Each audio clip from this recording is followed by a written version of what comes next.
What was it like being at the United Center when Durk and he brought all the Chicago artists out?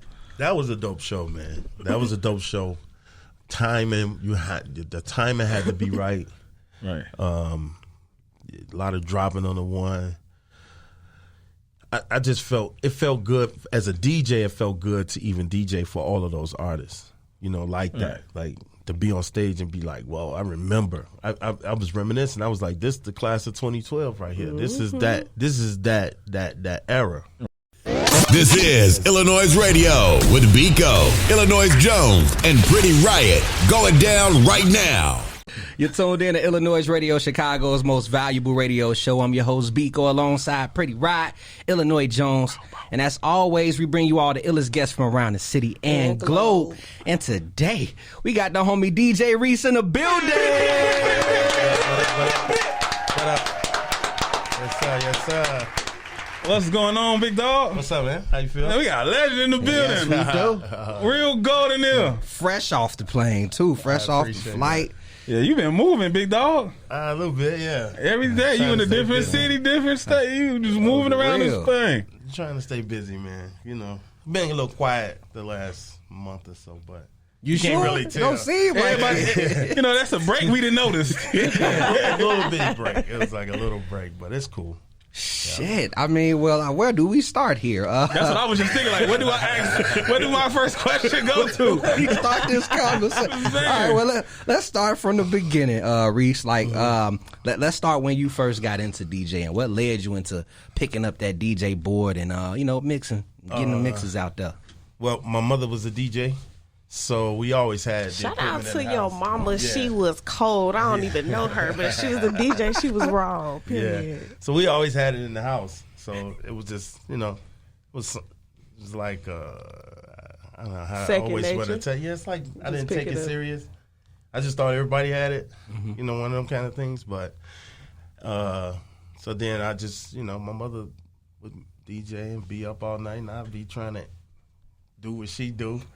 Breaking needles, and then eventually she just was like, "You gonna stop breaking needles?" On the real. I used to blame my sister. When she figured out it wasn't her, she's like, "I'm just gonna teach you." And I was about 11. Damn, and them needles ain't cheap neither, my brother. Yeah, for sure. You had to get your own board too. Damn. So, yeah, that's how I got into it. My mother was a DJ already, So go ahead, sis. I wasn't even about to ask first. Go ahead. What was DJing like in Chicago? At that time, growing up, like what was hip hop like? What was? Well, it was mostly house music. House music parties, yeah. I heard about the warehouse. Yeah, it was house music then. Because even when my mother would go and buy records, she would bring me rap records. Like she had brought me the Sugar Hill Gang, and she was like, try that out at your party. I was like, all right, cool. Now I'm 11, 12. I was probably about 12 or 13 then, and I was throwing basement parties. Now, this would tell my age. It was 25 cents for girls and 50 cents for guys. Oh, damn. Oh, them parties lit. At 12? That party lit. Bruh, you was a hustler, but you was a hustler, baby. Look. It was me and a couple of my other friends. They were DJs, too, so we had a DJ group. So we would throw parties. I worked the door in the beginning. And then when it was my time to DJ, somebody else would work the door. So look, we was doing that. Hey, if y'all had 25 cents the basement and 50 cents to get in, how much was gas, Reese? Yeah, I don't know. We was only like. Hey, look, they wouldn't even drive. They was riding their bikes. They was riding How much was air for your bike at the time? Right. Damn, that's dope as hell. So you always had an entrepreneur spirit. Yeah, I guess pretty much. It's always been. I didn't know what DJing really was. Like I said, it was just something to do. It's just like you got a refrigerator in your house. Everybody got a refrigerator. You know what I'm saying? I was like, everybody got 2 turntables in a mixer in their house, don't they? So it wasn't really. I didn't take it serious. Right. I didn't take it serious. So what did DJ Reese want it to be? What was his dreams and goals in life? Before he was like, all right, you know what? All right, this DJing thing is that when he was I was like any other little kid. I want to be a fireman. I want to be an astronaut. I was that. Okay. But then when I got older and my older teenage years, it started getting in them streets, and I thought that was the way of life. I just thought the streets was everything, and it kind of tripped out because It really wasn't nothing. It was Why? really I don't know if this is a good question, but why is that so appealing to young men when they're growing up? Like, if they had, like, you got DJing and you got turntables right in front of you. Why was the streets appealing to you at the time? Well, I came from a home that didn't have a father. Now, I'm not blaming that, but when you see the older cats in the neighborhood, you want to be like the older cats. You be like, oh, that's Pretty Ricky. You know what I'm saying? Like, man, Pretty Ricky be having the fly stuff. You know, you nice cars, the girls. Just catch you like that. And you're like, I'm going to have fly stuff too. So I got to do what Pretty Ricky did to get the fly stuff. You know, and there was a real person on 79th Street. Pretty Ricky. Yeah, that was a real person. Shout out to Pretty Ricky. So that's what it was. And then a little bit of me still wanted to be like my mother. So that's how the DJing part of me was. I was like, all right, I want to do what my mama do too. She a DJ. So what was that switch? My fault. Dang, you go. I feel like I think all three of us should say the same thing. I gotta know. So what was the moment? What was the record? What was the party that made you a DJ?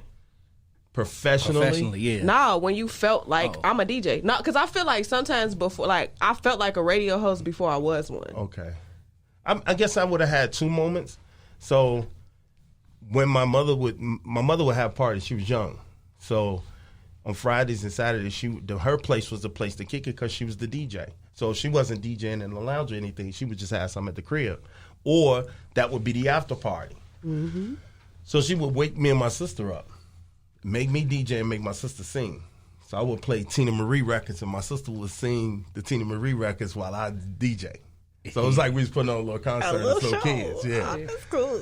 So I guess it would be that moment, and then professionally it would be in 2000 when one of the homies, Fife Deuce, Fife Deuce is a promotion company, Deuce and Fife. Okay. So Deuce came home and was like, not selling no drugs no more. No, nobody mentioned that to me. I'm finna start throwing parties. So I raised my hand and was like, I've been practicing. Can I DJ? He was like, yeah. And then that was it. So he had started throwing these parties on Lake Street. It was called Nocturnal, 1111 West Lake. Oh, 1111 still up too. Yeah, that's a restaurant now. They be in there busting. Okay. It was me and Timbuktu. Oh, shout out. Rest in peace, Timbuktu. I was the opener. He was the closer. Damn. And he wasn't even old enough to get in the club, so he decided to stand outside until it was his time to DJ. Oh. What? Yeah, true story. He wasn't even old enough to get in. What the So he was dope. That's dope. Tim crazy. Tim was the guy. Man, R.I.P. to the legend, man. I'm happy that the city, does a foundation every year in an event for him because he has helped a lot of people. Yeah. And most importantly, like the quality and service he brought to the city. I'm happy that it's not going to go unnoticed. Absolutely. And you was part of that history, seeing that young brother grow. I learned how to DJ in a club from him. I was already in my mid-20s. He was a teenager. So I listened to him. I was doing stuff that I had never DJed in a club. I was a mobile DJ, so I was just DJ people parties and project parties. Yeah, I wasn't really in a club setting. So and I didn't know how to do a club setting. So I would come in and just go crazy. Tim was like, "Oh, hold on, man. You got to build the party up. You got to do this. You got to do that." So he started to teach me. So he gave you DJ etiquette. Yes, and he was younger. He was younger, but he was. I see. He observed the scene. Yeah, like, age ain't nothing but a number when you got that experience. Yeah. So I always tell people I learned how to DJ in the club from Timbuktu. Damn, that's love. That's I already knew how to DJ, but I didn't know how to DJ in the club. Different type. I mean, before we actually jump into a single from one of the artists you work with, what was something you learned from the club that you take with you to this day? Oh man, I don't know. That's kind of hard. Crowd control, getting the feel of what the crowd is feeling, and going from there. Because you're DJing in a lot of these different places. Like it's not just Chicago. I know what to play in Chicago to go crazy to send the club up. But if I'm in Westchester, New Mexico or something, I gotta figure it out. Right. Yeah. So. That just preparation, being prepared, and crowd, just knowing what my crowd, feeling my crowd, and okay, you like this, then you're gonna like this next one. So I'm about 3 songs ahead. Damn, going. Is your business struggling? Trying to get your followers up? No problem. You can advertise with us right now Tap that link above. Now let's get back to the show. Yo, what's up? It's your girl, Pretty Riot, and I'm sitting pretty starting riots right here on iLLANOiZE Radio. I got my brothers in the building with me, iLLANOiZE Jones and Official Bigo. And today we got DJ Reese in the building. We got a Chicago legend in the building, y'all. I don't even think y'all know about the magnitude of the person that's sitting next to me. He's DJ'd for like all of your faves. But anyway, speaking of faves, I guess. I mean, you kind of just gave us a little bit of history. And I don't know if I'm going to fast forward on your journey, but I'm about to. Okay. So when did you start working with a lot of the upcoming Chicago artists like Durk and Tink? Well, Durk and Tink... Well, I know it's probably like two separate paths, but I just put them together. Well, Durk and Tink, I started working with them in 2012. But before that, I would always play new music in the club. So I was breaking artists in the club before that. So, okay, since you just said that, because one thing that I think that you just said, like, as a DJ, you were breaking artists. I don't know if I feel like DJs still break artists to this day. So, being that you're way more involved in the DJ industry and touring and stuff like that, do you feel like DJs are still breaking artists, or do you feel like it's more of the videographers that are releasing videos for these artists? Well, I think there's so many elements that go along with it now. It's not just on the DJ and the artist to figure that out, because now you have avenues like TikTok and like you say, the videographer, things like that. Like back then, a lot of cats wasn't shooting videos. They had nowhere to put them, really. There wasn't, YouTube wasn't there yet. So I say it's a collab of a lot of people now. But back then it was more the artist and the DJ, and you put out mixtapes and you go from there. So do you feel like all these different streams or avenues, I guess you can put your music out, kind of water down what it is that you do? I don't think it watered down what I do. You're still going to need the DJ. The DJ, you got to get the music out still to the masses, to the people, like club settings.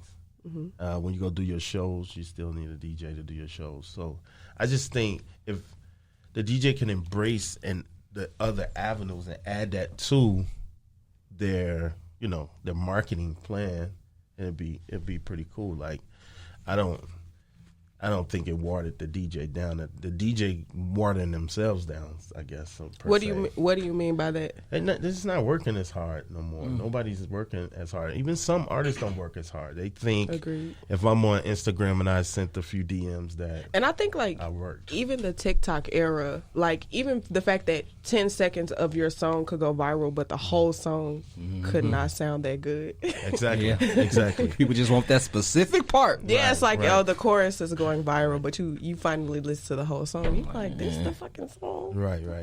This is it. You've been DJing, like you said, since 2000, and it's 2022, and it's like you're just like I've witnessed you like turn up in Adriana's Secrets. It's a few more Billboard Live. Whatever the spot was, I've been in and I witnessed how you rock. And I know just off the history of Chicago music scene, hip hop, it wasn't always a lot of rappers here.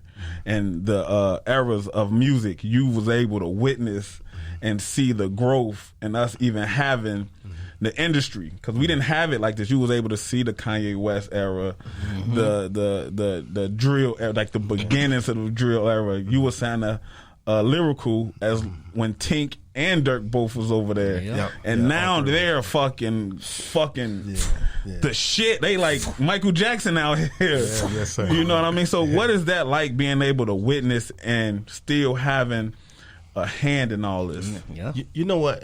I was telling my girl just the other day. We were just talking, just like maybe earlier in the week, and I don't want to get all spiritual. No, do your thing. But I've been uncomfortable lately, and when I get like that, something's getting ready to happen. And I've been blessed to reinvent myself several times. Right. Like, it's a lot of DJs that I started out DJing with are not DJing no more. Some of them don't want to do it, and some of them are still trying to just keep breaking through. But I've been lucky enough blessed enough to reinvent myself. You have to reinvent yourself, and you have to stay current. So by the time I met Tink and Durk, I was already 12 years in professionally. So my platform, like you said, Adriana's was probably the biggest party in the city on Thursday night. It was over 800 people there every week. It didn't fail. I don't care if it was snowing, raining, whatever it was. So I had the platform to play new artists. So that's, Adriana's is where I got Djing and Durk. That was the club that I forced that music on them. I forced L's Anthem on him. I was like, you're going to hear this. I forced Treat Me Like Somebody. You're going to listen to this. And Adriana's. At the heart of the party, though. Yeah. You know what I'm saying? Like, I was the closing DJ, so I had it. You had to end the night with a bang. Yeah, so then most DJs, when they close, they want to stick to the hits. Because they don't want to lose the crowd. But you just place the record. This is my secret. It's about placing. You place the record in between two hot records, and you don't let it play so long the first few times you do it. You monitor your crowd. What can you give them? All right, this is all they need. 30 seconds, that's all they're going to. Maybe next week they'll do 45 seconds. And you just keep monitoring it.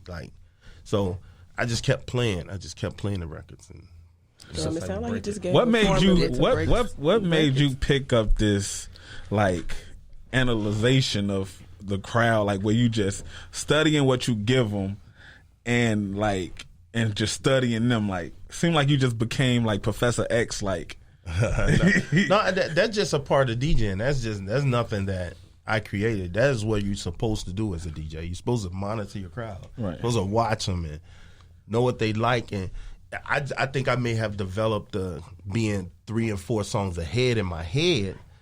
If I play something, I was like, okay, if they like this, I know what else they're gonna like, and I got those songs in my head, so I'm ready. I'm ready to go. Mm-hmm. So, and I'm not just searching, looking at the crowd. Okay, man, I'm gonna play this, and then I'm gonna go to.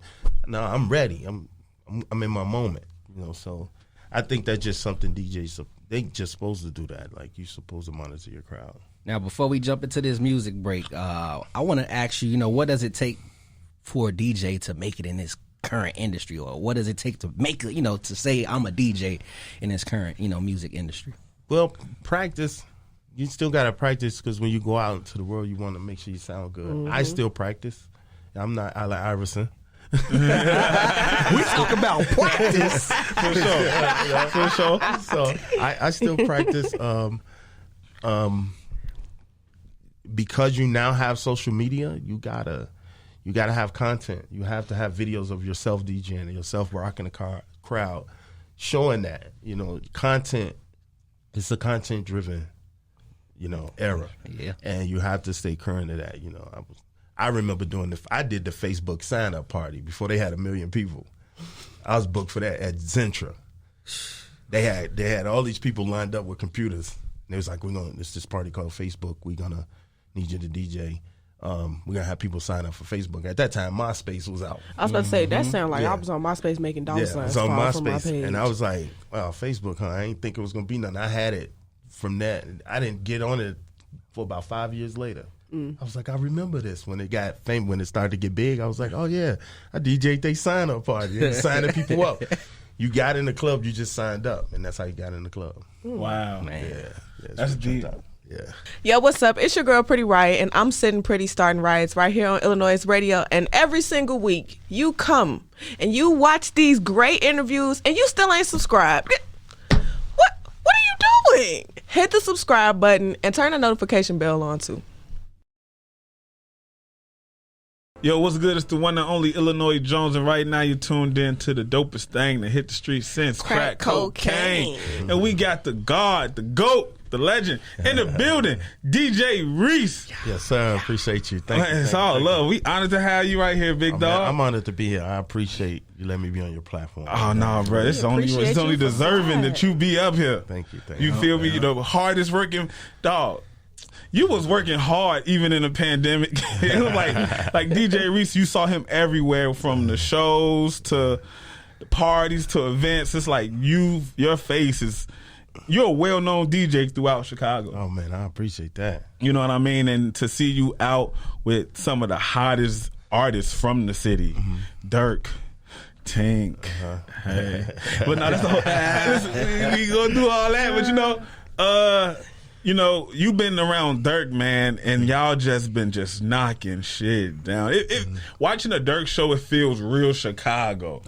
You know what I mean? He got a Chicago DJ behind him, and then like him being from Chicago and seeing his growth, and knowing it's like, damn, like this, like I see the shows through social media, I'm like, this shit is crazy. Yeah. Like the show he did on Apple.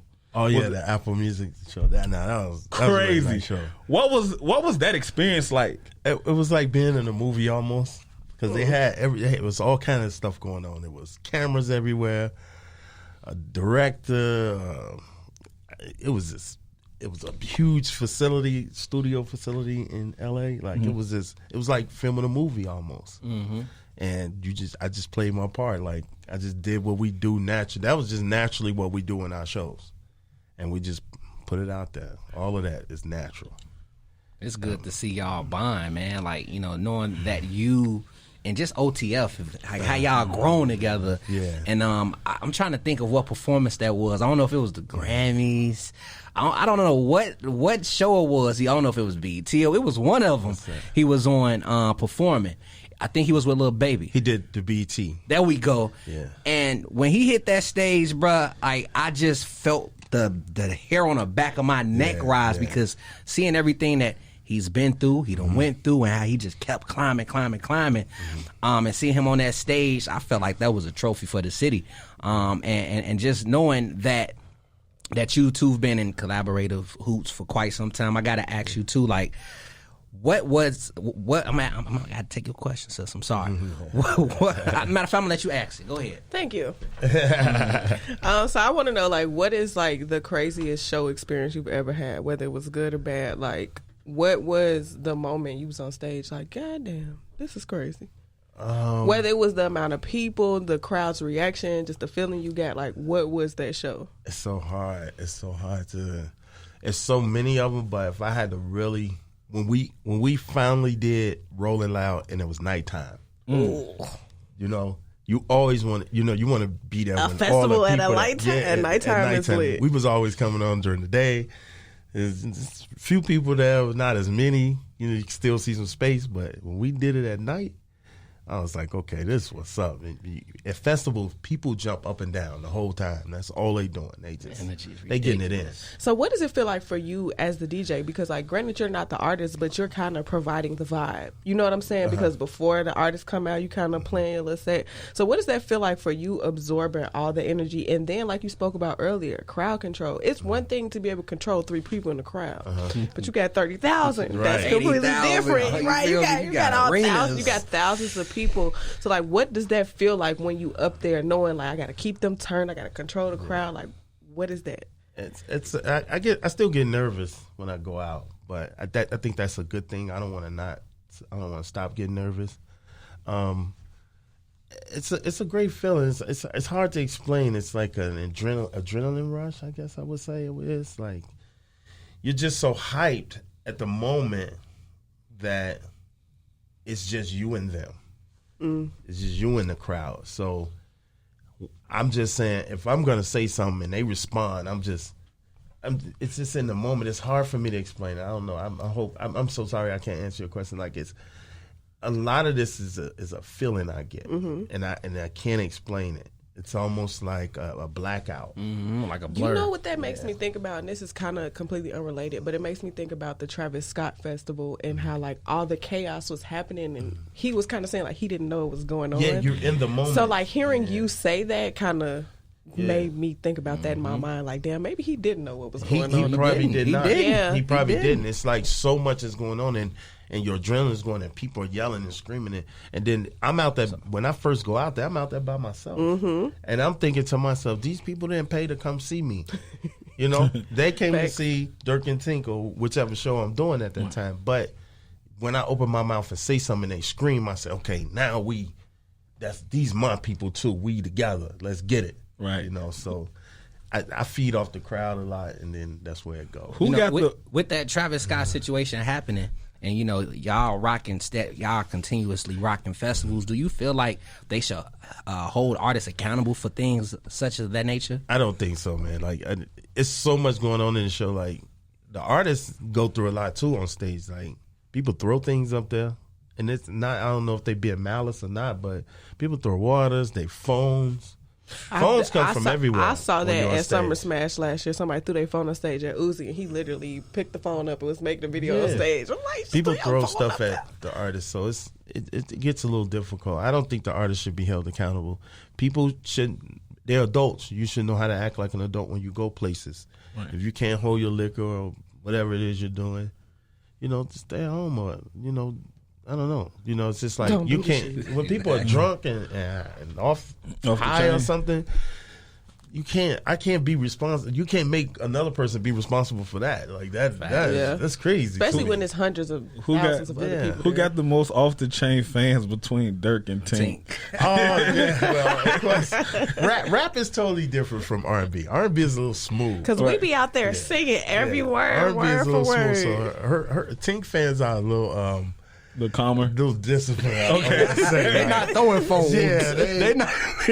they pretty cool. Like, but rap, man, it's everybody. It's just it's chaotic. Right, it's chaotic. And then when you're arguably that number one, it's everybody wants a piece of you. He got that Michael Jackson effect right now. Yeah, man, it's crazy. Ooh. It's just super crazy. And speaking of chaotic, man, Back Outside tour with Durk and Lil Baby. If I'm not mistaken, that was one of the highest grossing tours in what was that happening? Was that 2021?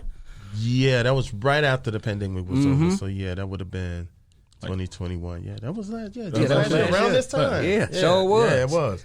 Yep. And you being a part of that, man, I want to know, for you being on that stage, what was something that you took from going on tour right after the pandemic, knowing that everything was shut down?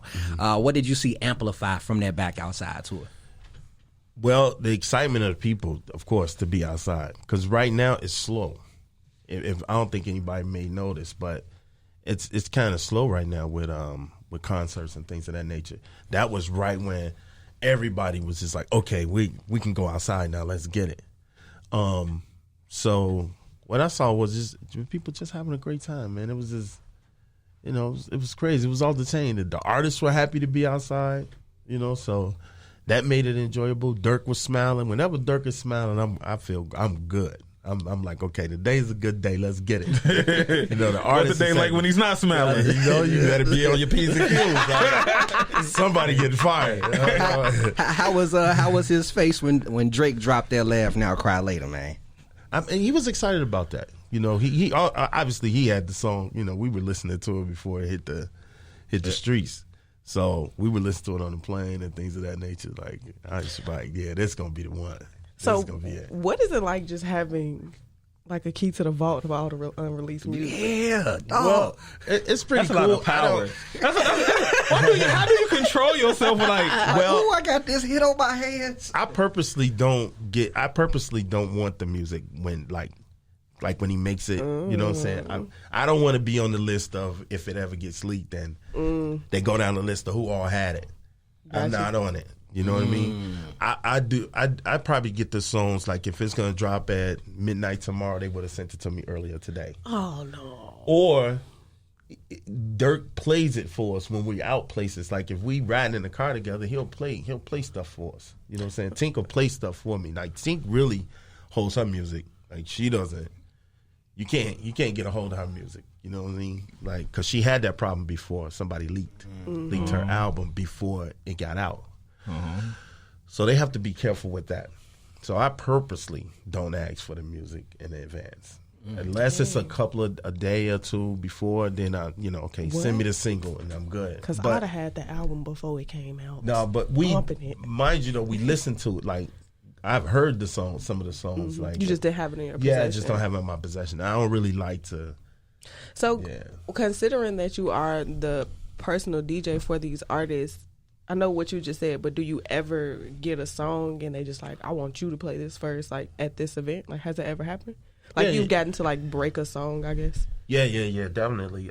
Especially in the beginning days, like, they would always bring me their music first. Now, then it was a must to give me the music because we were just trying to figure out what to do. We were trying to see what was going to work. That's how I wound up with the iLLANOiZE record. I got the iLLANOiZE record the same night they did it in the studio. It was on a Thursday. And they brought it to the party, And Durk wasn't even old enough to get in the club. So Dan was the manager at the time. Shout out to Dan. We got to get Dan up here. Dan was the manager. And Dan said, all right, I'll let him in. You play the song. And then as soon as it's over, he's got to go. I was like, all right, Dan, cool. Thank you. Appreciate it. So he come in the club and we played it. He gave it to me on a green CD, Maxwell CD that you could buy at Walgreens. Yeah. And I played the L's Anthem and they just went crazy for it. Like, so, you know, in the beginnings, they would give me music all the time. But now, because of who they are, like, you have to make that list small. Because people, they selling. You know, if you had a Durk song right now, you can easily sell it to somebody to leak it. And they just want the views or whatever. And it's crazy. It's like, I don't want to be on that list. I don't even ask. I don't even, like, send me that. No, I'll be like, nope. I'll be like, I'm good. Because when it all boiled down, they look at that list and be like, well, Reese didn't have it. Okay, then. On the real. I will say, though, anytime I reach out to you for a record that's out, you send it instantly, bro. Like, for you to have a busy schedule and still be able to, you know, get stations or DJs or just people in general to music, I just want to say thank you. I appreciate it. Because I'm going to get it out. Like, that's the one thing I'm going to do is I'm going to promote my artists. I'm going to... all of them. I'm going to give the music to where it need to be. And that's my job as a DJ. And it don't stop just because they who they are now. You know what I mean? I still gotta keep that groundwork in there. There's so many artists over there on OTF. Like, who's over there that you look at and be like, dude got some talent. Like, he cooking. Man, all of them are so talented, right? You know, it's crazy. But right now, Duty Low is coming up. Duty Low, it's like he got that. I don't know. It's like when you get that itch, that moment. Like he got that moment now. Right. So he's on fire. So, but the sleeper over there is Buka 600. When y'all get a record from him, it's gonna be because he's Project Holmes smooth. That song he put out a few years ago that we got, it's classic. Yeah, I like Buka. I like his music too. Yeah, man, sheesh. It's so much we could touch on with OTF and Tink. I wanna honestly slightly touch on King Von because he was another major part to OTF. Yes. Like with his past and how did that impact the whole team? Man, when you lose someone like that. It's a piece of you gone. A piece is just totally missing. I remember when we first got the that was his first record that he recorded was my Crazy Story. Yeah, Durk. Not Durk, but Von wasn't. I don't think he really wanted to do the rap thing. He just was doing it. I think they kind of just was motivated. To motivate him to do it. And Crazy Story took off. Right. So we would just do it at every show. We would. At some point, Durk would be like, "I play Crazy Story. I'm gonna put it." And Von, he wouldn't even want to come out there. Like he hadn't had that stage thing going yet. He was like, "Oh, okay, I don't know yet what I'm gonna do."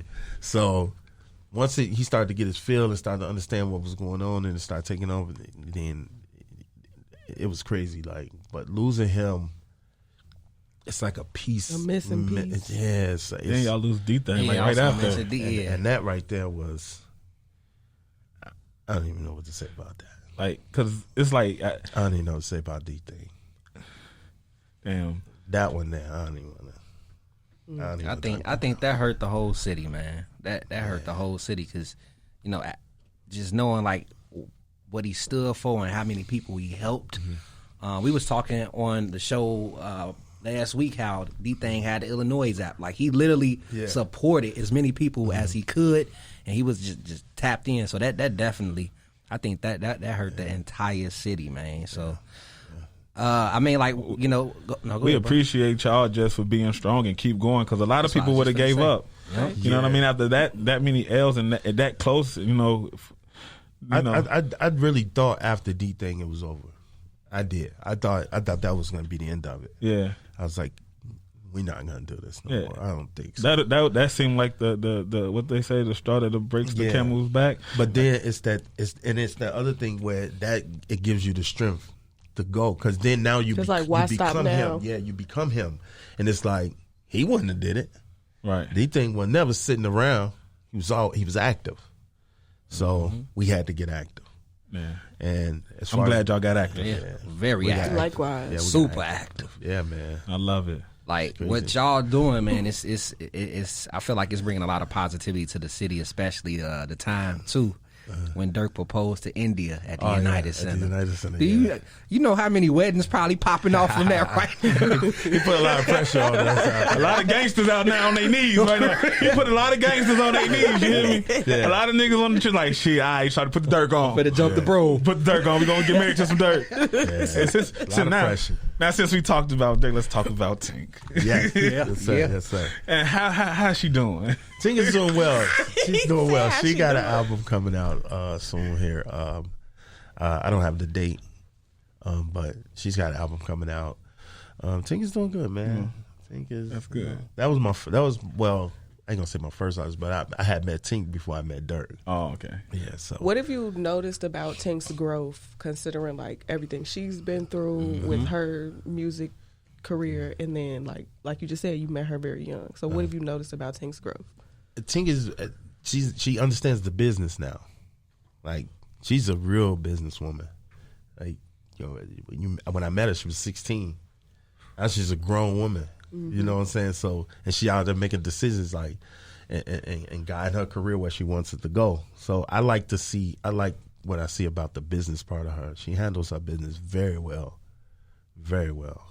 Man, you really seeing her grow from the about to say, beginning. I'm 16. talking about 2 Fingers Up, her freestyle. I think she did the Chief Keef record. Yeah. You just seeing all that. Yeah, yeah. Treat me like I somebody. was about to say Bonnie and Man. Clyde. Bonnie and Clyde was my shit. I ain't gonna lie. I don't know who I thought I was. The million. Nah, let me stop because I ain't finna butcher the record. Teenager, man. It was pretty cool. Like, and the Adrianas. Right. Go back to Adrianas. The host was this guy named Prince James. Okay. He was the host. And he was like, man, I got this girl, man. You need to hear her. Like, I'm telling you, this is what's up. So he give me the CD, the still CD. So that's how long ago. Yeah, CDs was He popping. give me the CD. It's a Thursday night. So I go to the crib. I got you. I'm going to check it out. He called me the next day. You check it out? No, man, I got you, though. Don't even trip. Saturday come. I said, let me go listen because I know James going to call me back. I said, man, I called James. I said, man, James, can you get on the phone? He's like, yeah. I was like, hey, what's up? I introduced myself. She's like, all right. I said, man, I'm a DJ. You know, I got a platform. You know, I want to be playing your records. I want to do some mixtapes with you. I want to introduce you to my manager, you know, and let's do some work. Her word was, okay. That's all she said. Okay. She was like, okay. And that was it. With 3 mixtapes later, we going crazy. We doing shows and we getting paid. It was it's crazy. I was like, damn, it just took off. Like, we was consistent though with those mixtapes. And to do it with an R&B artist. Yes. Well, she could back then. She was drilling too. Oh yeah, You know, Tink can rap. Yes, for she real. can. Now that's Tink G. Tink G. Yeah, that's Tink G. So that ain't regular Tink right there. That's Tink with a G on it. Yeah. When she started rapping, it's crazy. And I want her to. She all the time. She be like, "You want to rap, don't you?" I be like, "Yeah, we ain't gonna rap." Yeah, I got you. I'm gonna get you one. So. Eventually, she gonna come back out with some more rap, but yeah, remember back then, everybody was drilling, and she could drill with the best of them. Like she was cold with it. What was it like being at the United Center when Durk and he brought all the Chicago artists out? That was a dope show, man. That was a dope show. Timing, the timing had to be right. Right. A lot of dropping on the one.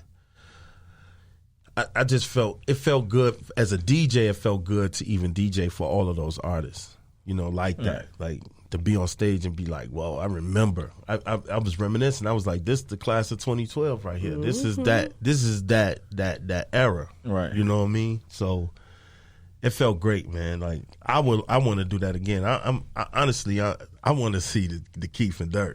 Ooh, Yo, I saw a video of them shaking hands at backstage somewhere. I think they was in Philly. Probably at Rolling Loud It or was something.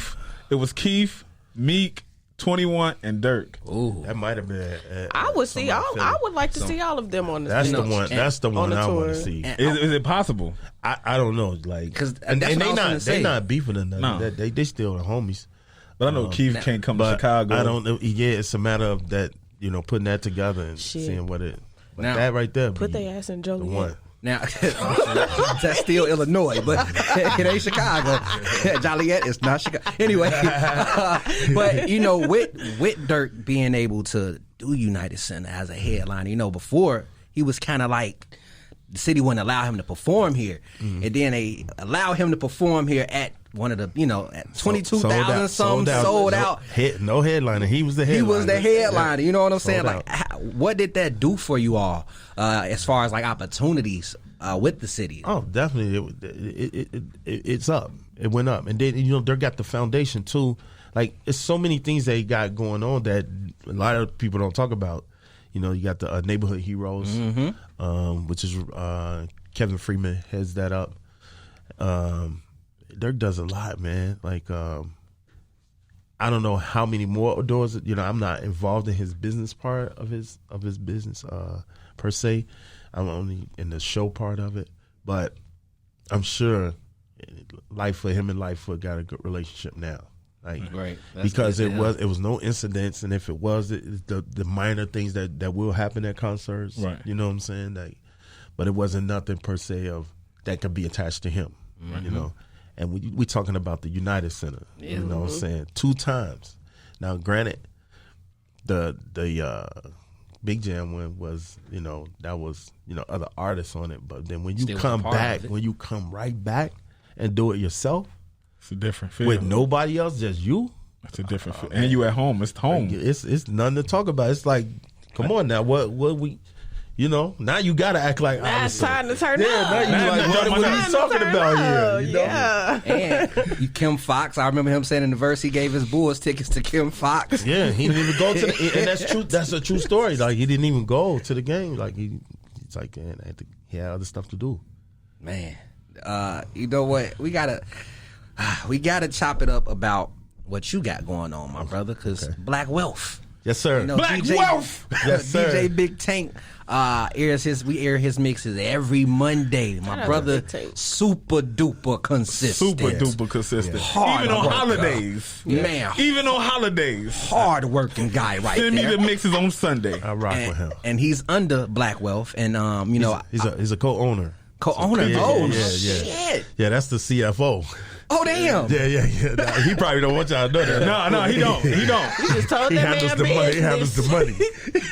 He finna call you like, now why you gonna tell them people that? I probably should have said that. No, because I was actually finna say, you know, who's part of Black Wealth and just break down Black Wealth for everybody, man, and how it came about. Well, it started out as the DJ Reese program. So what I was doing was just getting artists and guiding them in the right direction. That's it. It was me and Johnny Yayo, the producer.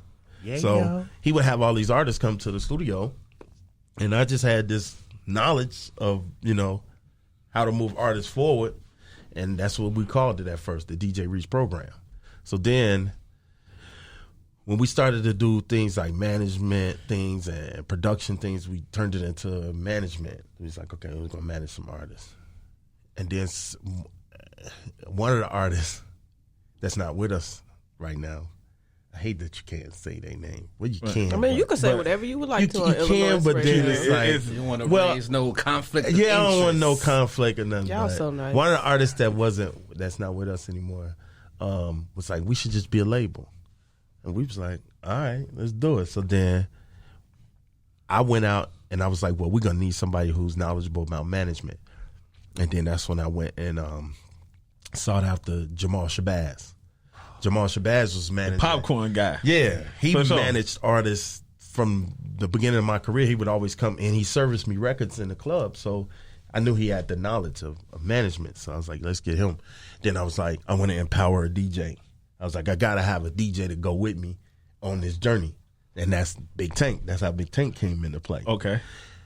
Then we needed an artist that knew, a person that was an artist that knew how artists should move and how to make songs and that kind of thing. And that's when Yayo brought on Maria. Then we needed marketing. So then I went and got my guy. He owned a liquor company at the time. So we was doing product placement in our videos in the beginning. If you go back and look at some of my videos, we had product placement. I went and got my guy Jamel.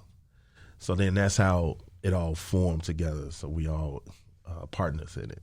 Damn. Yeah, That's hard. dope. Black Wealth. That's yeah. real black wealth right I was there. about to say that's literal black wealth. Different Exactly. avenues. Yeah. And the whole thing was to we sat around, shot a few names around, and then came up with that. And the whole thing with it was to not treat the artist like how normal labels treat artists. We wanted the artists to come away from it as black wealthy people, like wealthy, like with a wealth of knowledge and a wealth of money. So we didn't want people walking around getting a new edition check. Right. You know what I mean? Or that TLC. Oh, that TLC check. So we wanted to be upfront, and then because it started out as the DJ Reese program and I was teaching, it's still that. So it was, we operating as a label, but you got to go and do this. Go set up your YouTube. Go do this. And we just show artists how to do stuff on their own. That's almost like artist development in a way, and that's because the lost. labels don't develop artists no more. So Yeah, they just want you right off the pot. Yeah, you got to be already. So what made y'all spell it the funky way y'all spell it? that was J.O.'s idea. Okay. It makes That was sense, Johnny. though. Yeah. It throws me off sometimes, but it makes sense. When I be typing it in the computer, when I be putting it in the system, I be like, damn, it's a fucking V right here.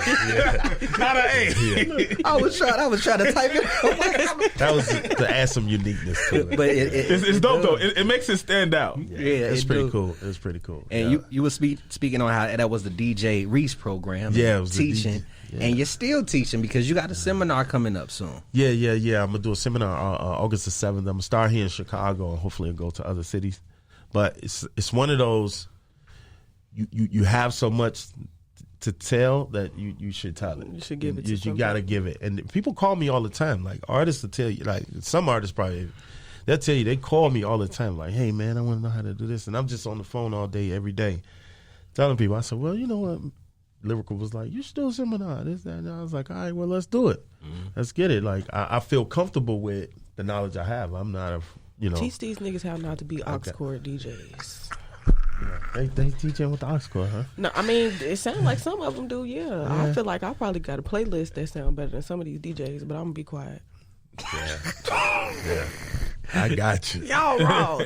You can mix and shit, y'all wrong. Go teach them how to do that shit. It's 'cause a lot. they It's ain't a lot never of doing different it no stuff more. going on in the DJ game that is, It's oversaturated. I don't know what to say. It's a lot of software outside now. He like, y'all ain't finna. Yeah, ain't finna walk in. terrible. It's terrible. I mean, we could talk about that. That's something you can talk about all day, like hours and hours about DJing and the etiquette. But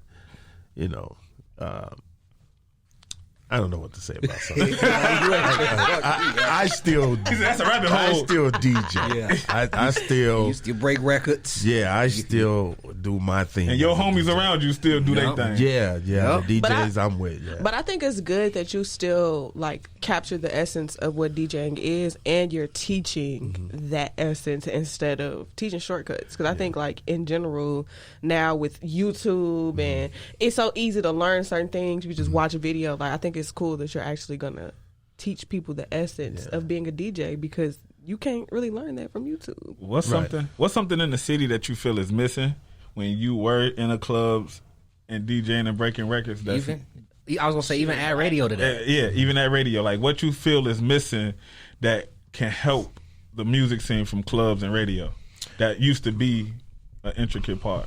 I think the structure of a party is going. That we can start there. Yeah, The structure is Niggas get going off like the wall. you. What's the hottest song right now? Probably Glorilla. I'ma say it's fuck nigga Yeah, free. all right. Shout out to her. The party started at 10. At 10:30, you're not supposed to be hearing that song. Facts. Agreed. You know what I mean? And at 10:30, you'll hear that song, and then you may hear it about 15 more minutes later. Right. Then Then later on in the 30 night, you're gonna hear it minutes, again. Like it's not the structure of a party is going. There's no build up. It is like radio vibes at parties now. Like I've definitely seen events from beginning to end, and I've heard the same song multiple times. And I'm like, That's man, you because can play all this for nobody. Everybody has the same records now. You don't have to go and shop and thumb through records. You know what I'm saying? Right. And then, when we was at the record store, you had the record player set up so you can listen to stuff. So you might hear something as a DJ like, ooh, I think this will go good in the club tonight. That'll be a good I'm getting transition. a spoon Yeah, let me go and play this. You know what I mean? Now everybody's got all the same MP3s. Yup. Yeah. So we all got the same records. Right. So now there's no structure. Like Timbuktu, go back to him. He would not tell me where he shopped and got his records.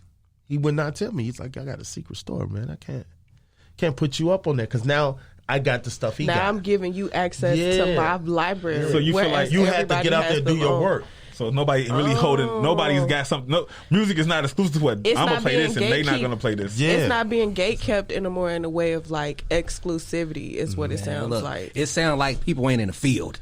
That's what it sounds. But even like what DJ Reese just said, like if Timbuktu didn't tell him where he got it because now I'm giving you access to my library, whereas we go on Apple Music, Tidal, Spotify. Yeah, everybody got all the same records. I can literally go on Apple and look at your last listened song. If we listen to mutual songs and we're friends on Apple Music, it's gonna tell me that. And I've gotten put on music from like, damn, my friend just listened to this. What's this? Like, it completely just changed the way you listen to music. It has. That's why I mean by people got to get in the field out here. You got to get moving around. That's what I meant by you got to get out here and you know what I'm saying. You got to look for these records. You got to get these records. Like you got to find the next Durk and Tink. You got to get out here and get it. Like hip hop. The definition of hip hop is what's new and what's hot. That's the definition of hip hop. Like Kanye West got on because everybody's like, what's this kid over here doing? We was selling drugs, you know what I'm saying? Fly cars, fly girls, drugs, and then he come out of nowhere. Jesus, well, everybody's like, wait, that's different. What this dude doing? So now the focus was on him. So that's what it is. Like everybody's doing the same thing. You know, a lot of artists are doing the same thing. And with radio, I think traditional radio, like, you know, the FM dial, you know, that type of stuff, like they should play more local music. Absolutely. I think that's what it is. I think it would be more impactful. You can still play Beyonce and all that, but you still can put so and so from the West Side or so and so from the South Side. Like, I don't need to hear say something 66 times a day. I'm in Georgia. I live outside of Atlanta now, and when I listen to radio down there, I'm Shazamming everything. Then I go research the name, and these guys they be from the South, and I mean like I wondered because I still could listen to our radio here. I still listen to Power 92. You know, you can listen on the app. I'd be like, man, they play so much different music down here in the South. It's crazy. Like even when I went to the Future Party back years ago, Tony Montana, that song, Tony Montana. I was at the mixtape release party in Atlanta on a Saturday. Zentra was Sunday night. We drove back, and I was the whole time I'm telling Zay the photographer, the videographer, and Lyrical. We all in the car together, and I'm like, bro, I am gonna play this tonight. This shit go crazy. The club going crazy when Tony Montana come on. Like all his stuff, they just going wild. I'm like, oh, I'm finna go to Chicago and send it up. I remember when Future first came to the city. Yeah, I played that record, and it was like, they just looking at me in the DJ like, booth. What the fuck is this? Come on, man. Like, what is this? I said, and this is my words. My friend could back me up. He was there. I was like, I'm sorry. I be too many places. But y'all gonna get up on this. It's this guy named Future. Look out for him. Wow. And I went right back to the stuff they know. But I was always ahead of my time with music. Like y'all don't even know what I just put y'all on to. And y'all what happened? The shit blew the fuck up. Right. Blew up, man. He probably was here like months after that because that's when the DJ floor was on the first floor. Yeah, it was going crazy. I remember my cousin put me on flute. Rest RIP to my cousin. He put me on Future. He was, this dude finna blow, yo. He put me on Pluto. Say that astronaut. Man, the astronaut. He was, cuz I'm telling you, this man next. Yeah. And I'm like, all right. Start listening to him. I'm like, damn, thank you, cuz. This nigga is cold. I remember it was another song that was like that. Put On For My City. I played that one night. I knew that was a hot record. When I got it, I knew it was hot. I played it in the club. The promoter coming in the DJ booth was like, man, stop. Don't play this song. Nobody's dancing. Don't. I was like, what? I was like, okay. He was tripping. He was frustrated or something. I was like, all right, I go. The very next week. It was the very next week. It was the #1 record everywhere. What's the song you play now? What's your song now? I don't get to do clubs much, but anything. If you had to sneak an artist in on a set today, if you was finna go DJ right now after this, and you had to sneak a new artist in on a set, who is it? Who is gonna be? Yeah, who? Carla G. Ooh, all right. Shout out my girl Carla G. Carla G got some. She got records. She got some bangers. Shit. Like she got records. It's almost like when it do pop off for her, it's almost like we're gonna go back and we gotta reintroduce. Yep, I was gonna say like Carla G. I love that you just said her because Carla G definitely has a catalog that it's like, damn, when you find out about her, you could go back and listen to her stuff, and it's like, oh, I like the music that she's been making. So when she pops, she gonna pop. Her personality is just A1. It makes you want to go. It's the whole package. It's the whole package. Music. She got the look, she got the sound, she got the personality. Shout out to Carla G. Shout out to folks. And go stream your nigga because that's my favorite Carla G song. Ooh, no, ooh is the shit, but it's your nigga for me. That shit come on. Oh, she's got her nail done. That was effing up before effing up right there. Right. Your nigga was effing up first. No, it's only a matter of time before, like, it's only a matter of time. And I focus on that, like, mixtapes, and you know that's why I do mixtapes for artists. Like, I don't have a whole lot of mixtapes out with artists. Like, I have various artist mixtapes that I put out, but when I go do a mixtape with an artist, it's something about that I keep exclusive. Like, you can't just pay me anything for me to do your mixtape. I don't got a lot of mixtapes. Like, so what is it about mixtapes? Because you know that era seems to die out. It has, but at the same time, it's okay to put if you're on a path to try to get there, you should put at least one out. You should give some free music somewhere. You know. But what services do you use to give out free music? Live mixtapes and Spinrilla. I use live mixtapes and Spinrilla. Okay. And people still put mixtapes on Apple and you can put them. Spotify. Yeah, you can put them on the DSPs too. I was gonna say, do you think mixtapes really died out, or did they just turn into EPs? Like, is the new mixtape just now the EP? Well, EP is just a 7 songs. I get that, but I'm saying, like, you know how, like, now people don't release mixtapes. It's like an EP or album. Do you feel like the EP is the new mixtape? Well, it depends on how the EP is put together. Like, a mixtape is supposed to have, if you're an artist, you're supposed to have a lot of different songs on there. Like, you're not supposed to have the same. It's not supposed to have a concept per se. You can have somewhat of a concept, but you got to have different ways. Like, you shouldn't all have all the same sounding kind of beats per se. You got to get out of your lane and try to mix it up. Give a mix of stuff, and let the people start to choose. Right. They like compilations. Like, like I'm gonna do a compilation for Black Wealth, and I'm gonna have the artist do a couple of songs, a couple of different ways. Like, give me what you feel like, and I want you to make a song what I think you should make. Okay. And then you put it out there and you let the people choose, that kind of thing. So mixtapes are still good. They just people are not using them in the right way. So for people that don't know what the DJ's duties are when it comes to making mixtapes, could you tell them what they are? Well, the duty of a DJ to when it comes to making hosting mixtapes. Well, it's to, artist mixtape to kind of help the artist, you know, get their craft out to the people in the right way, I guess, you know, and to try different things. Like, if you go and listen to some of my mixtapes, like, it's a whole bunch of different stuff on that. When me and Tink was doing mixtapes, she was singing, she was drilling, she was doing all kind of things. She was making lots of different records, right? You know what I'm saying? Even I did, like, and it's to build awareness to yourself, you know, giving out free music, you know. I did. Y'all heard of Kid Ken? Yeah. For sure. I did Kid Ken first mixtape, and he was like, "Man, nobody want to do my mixtape." He was like, "I was like, yeah, I got you. Don't even trip. But this is what I do." He was the boy could rap. He can rap his ass off. He can rap. Look where he at now. Look at where he at. No, he been rapping. He been rapping his ass. You know what I'm saying? Like, I see that star power in some of these artists, and I'd be like, "You're gonna be something." I used to call him a unicorn. I used to be like, "Dude, you're a unicorn." They are not gonna know what to do with you. He could spit in the industry. I appreciate you for taking a chance on these artists, because sometimes that's all they need is for somebody to take a chance on them. That's the DJ job. Like, the DJ is that's what you're supposed to do. Like, that's a clip. You're supposed to play new music. You're supposed to give the people new stuff. That's, like I said in the beginning, my mama gave me the Sugar Hill. She was like, try this out on your crowd. See what they like. Because they was used to the sample that Sugar Hill Gang used. I forget the sample they used, but my mom and them was still listening to the actual original record, so they hadn't grasped rap taking Dave's songs and rapping over. She hadn't figured that out yet. So she was like, play this at one of your records, your parties, and see how they like it. So I got that from my mama. That's what a DJ's supposed to do. You're supposed to play the new hot music. You're supposed to be playing something different, putting people on. you know, and that's what they not doing that. Like the party cracking from. They not going outside of that line. They scared that Get that y'all people ass gonna in the stop field. dancing. Shit, Right. get y'all ass in the So field. what's next for DJ Reese? What's next for DJ Reese? What we need to be looking out for? Well, I got the seminar August the 7th.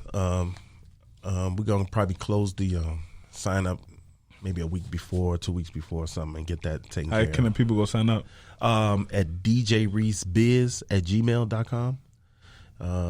DJ Reese Biz, you send an email and ask for more information, and the email will be sent back to you. For sure. Shout out that link one more time. djreesebiz@gmail.com. Man. And then I got my hats, Land of Music. I'm finna start wearing hats. I love hats. My hair's still growing, Amen. Hallelujah. but I'm finna start wearing hats. So I'm doing the Land of Music hats. And then Black Wealth, of course. Try and take that to the next level. You know, get these artists where they need to be. They trust in me with their careers, so I'm putting in that work for them. You definitely been putting in work, man. Since you've been doing this for 2 decades. Since the 99, 2000. On the real. Yeah. Since the 2000, bro. On the real. You're right. Appreciate you taking out your time to slide. Actually, give out your social, not your social, ID, your social media. Let people know how they can follow you. Everything is DJ Reese Chicago. DJ Reese. That's DJ Reese with an S, not a C. DJ Reese Chicago, and that's on everything, all the social media platforms, man. Marketing right there and branding. appreciate Find that. him with one handle. Yes, sir. And we appreciate you sliding fresh off the plane, man. Yes.